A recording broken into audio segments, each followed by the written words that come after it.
this around completely. Right?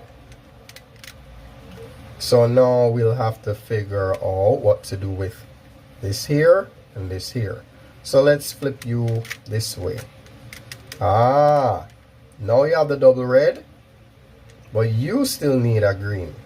All right, so let's flip you upside down. And then what about you? Let's flip you this way. No. Let's flip it that way. There we go. All right. So now, here we are. We're gonna flip you upside down. And voila. Right?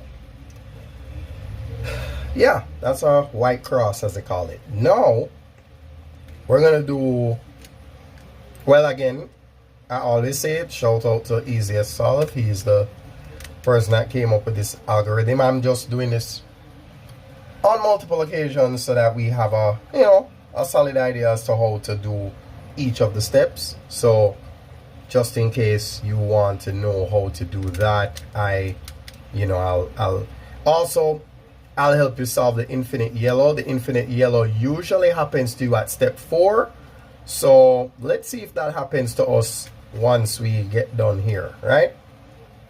I need an orange right here for this. I need a blue right here, or a blue right here, a red right here, or a red right here, but the red has to be white, right?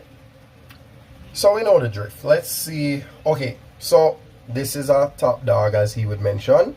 This is a regular, and this is a dog pile. But hold on, 1, 2, 3. There has to be something else.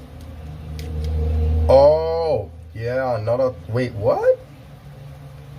This is 1, 2. Ah, there we go. So, top dog up here, and a top dog up here, regular dog, and a dog pile there. Okay. All right, so we're gonna solve all of these problems. Let's see what we'll do first. Let's do this. All right, so let's match you with sorry. Yeah, that looks kind of crazy, right? All right. Why does my cube look like that? That's madness.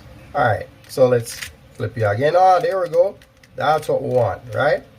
Now that we have this, he likes to use the farmer. This is the farmer and this is the dog. The dog runs away. The farmer comes down.